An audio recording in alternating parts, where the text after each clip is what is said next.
welcome. Oh my god. You hear that in my voice? Jesus. What a terrible start. Take two. Welcome back, you beautiful fucks. It's me, Danny. And let me get my headphones on. Because let me be professional about this. Alright, there we go. Anyway. Welcome back. Finally, I said I was going to do this video, which is the review of Godzilla X Kong Godzilla Kong, the New Empire. X is silent. So, I was supposed to do this last week, but I did not. I caught up in other things. I'm sorry, but we're doing it now, and I'm combining another aspect or topic to this video, which is where I think the Monsterverse should go next, because as of right now, the movie's doing really good, and hopefully it will continue that way. Like Lord knows how much money this has made in merch already with the toys and all that shit. So this movie it's probably getting a follow-up, which is great, because I'll say it right now, I really like this movie. Yes. So I'm going up to the top of my head, just things I like, and I'll also talk about there are some things I don't like, which I'll mention. But I just want to get off the bat. I like this movie. I really did. One of my favorite Monsterverse movies, which the next video I believe I'm doing, it will be a ranking of all the Monsterverse, including comics and sideshows like Monarch and Skull Island. So first I have to make that list, and then I'll put the video out. But this right here is definitely maybe high up there on the list, because I really enjoyed it. This movie was great. Going into it, I knew it was going to be a big, just fun fight wrestling match, and it really does deliver on that. In terms of the plot, when I say plot, it's kind of difficult to just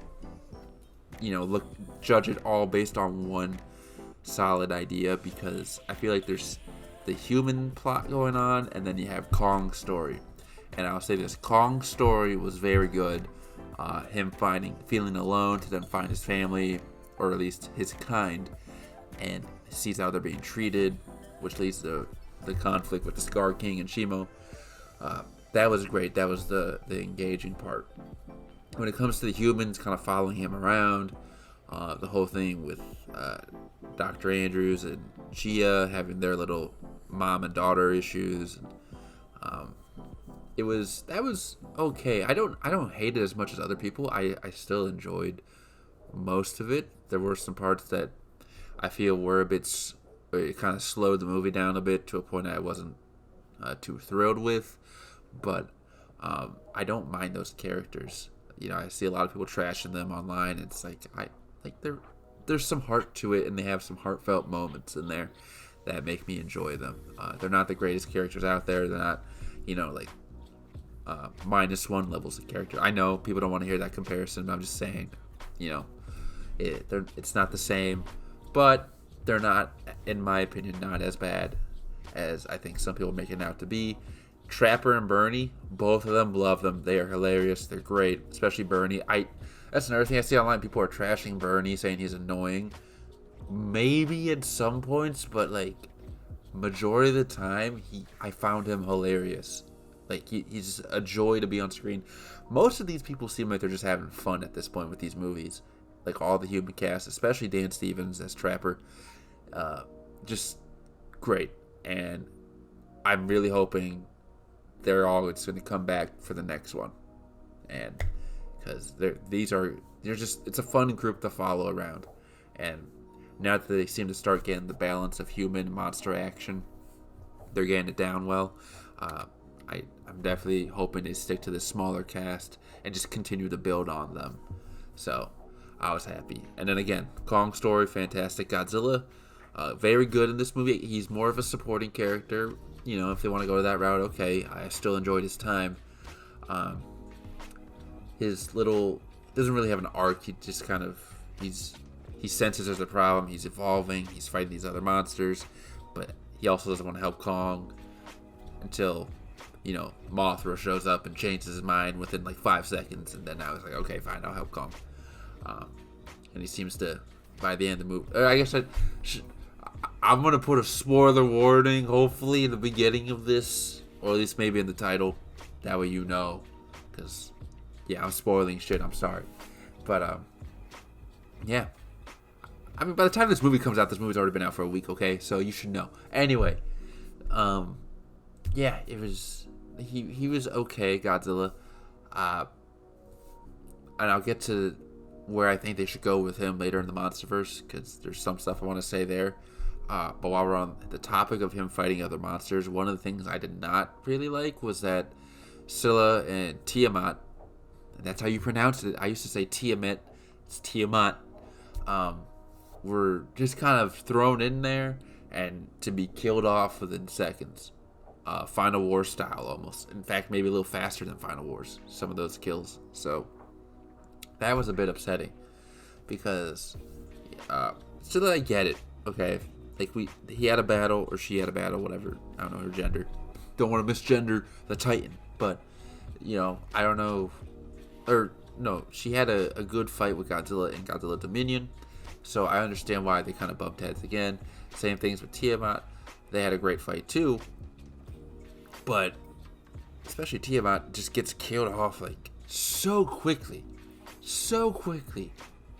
compared to the fight that she put up with the Godzilla in the previous film, which is like, or the previous comic, Godzilla Dominion. It's just like, whoa, like what happened?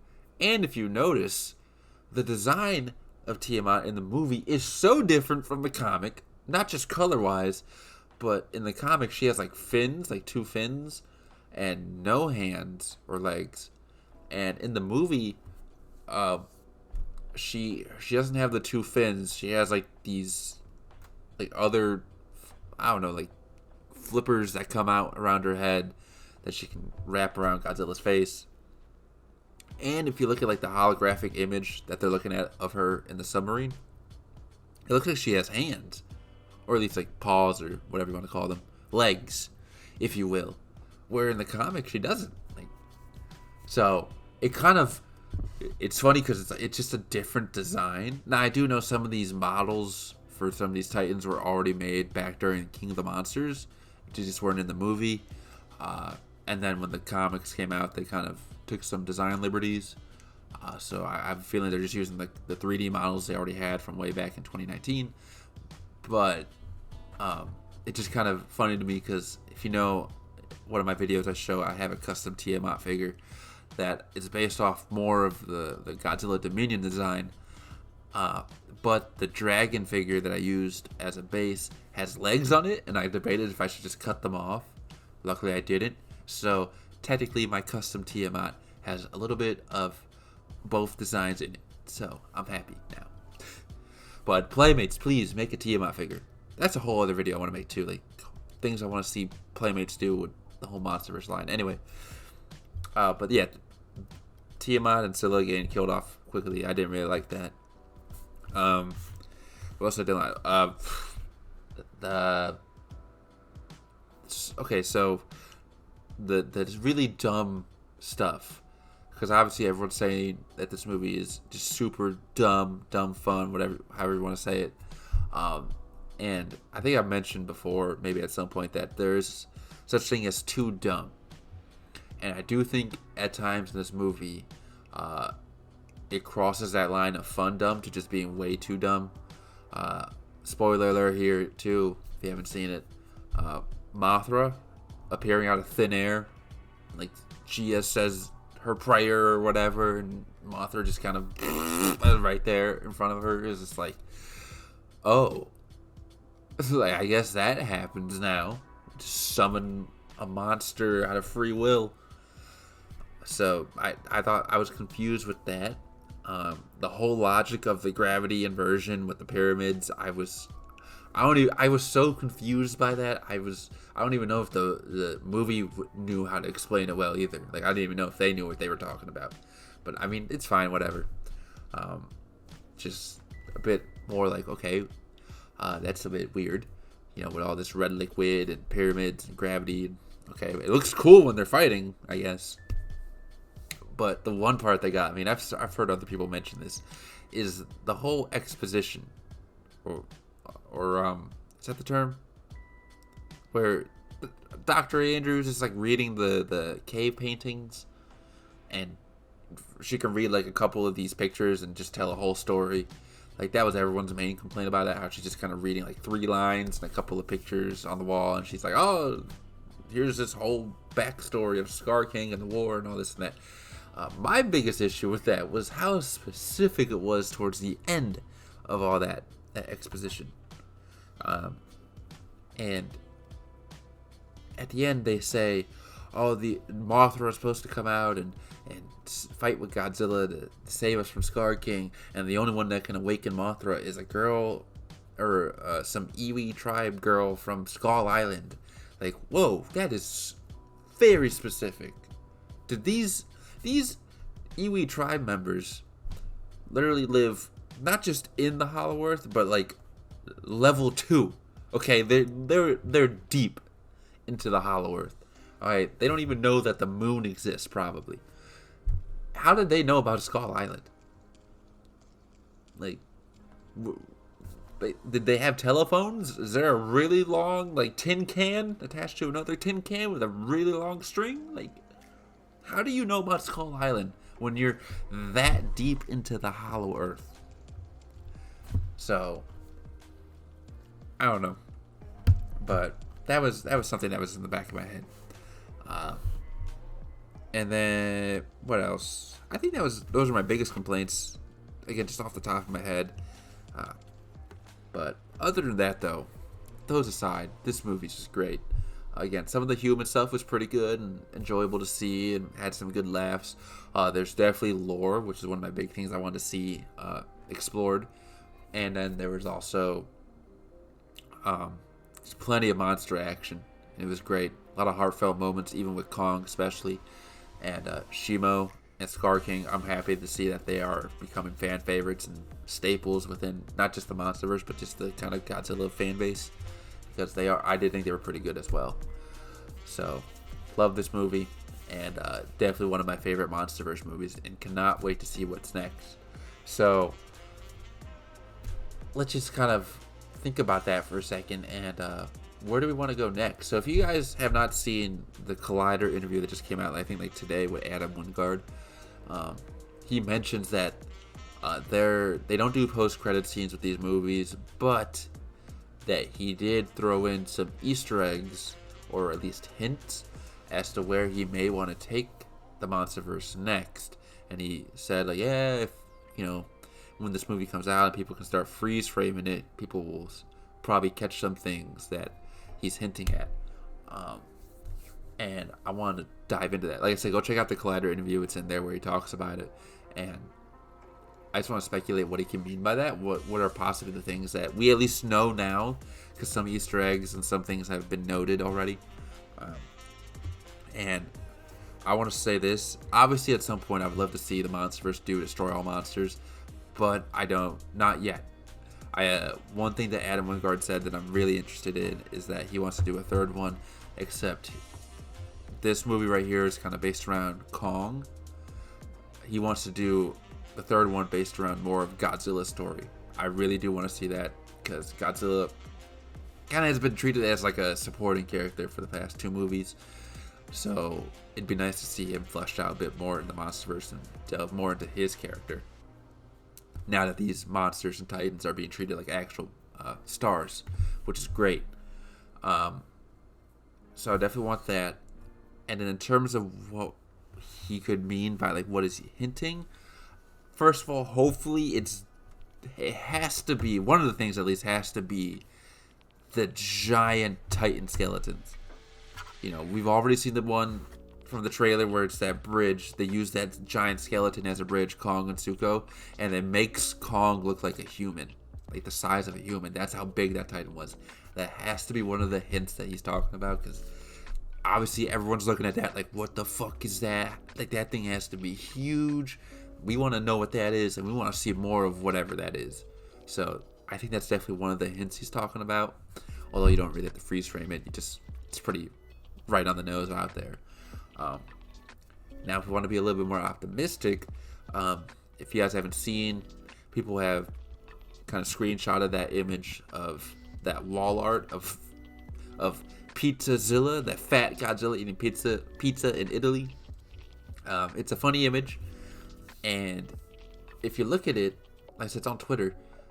That's actually has a couple of Easter eggs around that image, such as Knifehead from Pacific Rim.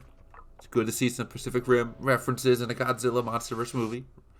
Obviously, that's not what they're gonna bring in. Although, if they want to make the Pacific Rim universe, maybe they'll just say, fuck it, revive Pacific Rim, throw shit against the wall, let's see if it sticks. You know, we're gonna make another Pacific Rim movie and it's part of the Monsterverse.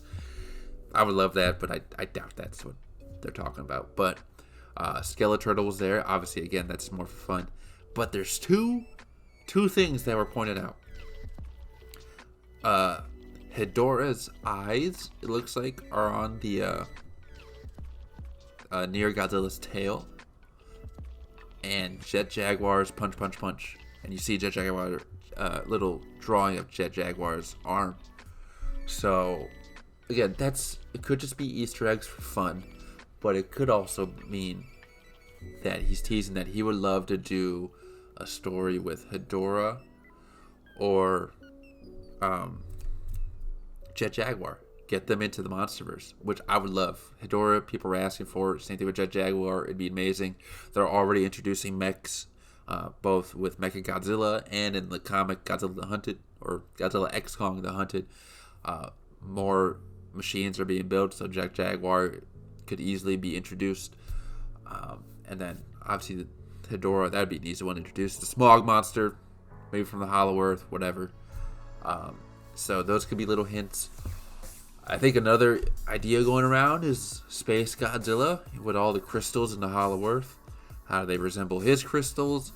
And also during the exposition that from the Doctor, she talks about they got the one who ate the star, one of the Godzillas ate a star or whatever, and it shows that one cave painting with the Godzilla with the wings and all that.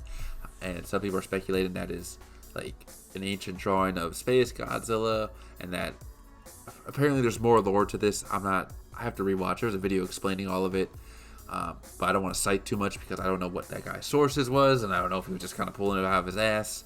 I don't know.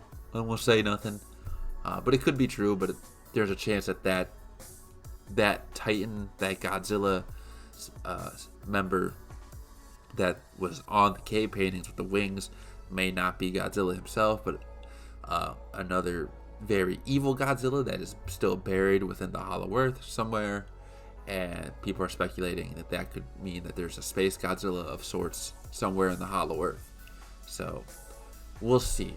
So that's all I know right now off the top of my head of what could be hinted at. I'm sure once this movie comes out to streaming and digital and all that, people are really gonna dig into it and find more Easter eggs. So we'll see what comes out then.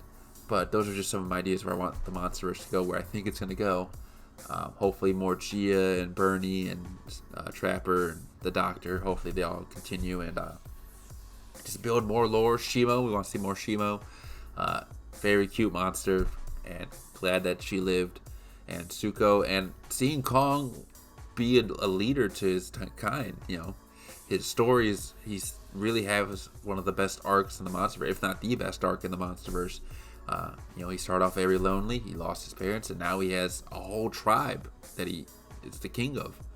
So we definitely want to see, him interact with his kind as a leader now, as the true King Kong. So that'd be another great thing to see. But like I said, this movie's doing really good. Hopefully, it continues to do good. That will definitely can solidify the fact that it will get more Monsterverse content, especially movies, and I cannot wait to see what they cook up next, and hopefully it's just as good, if not better. So that is all for today's video. That's all my thoughts. Next, I should be ranking all the Monsterverse. Again, that would be my own opinion, so don't come after me. But I hope you all enjoyed. I hope you enjoyed the movie as well. Let me know what you all thought. If you want to reach me, my Instagram is down below. And I hope you all take care, and I'll see you all next time.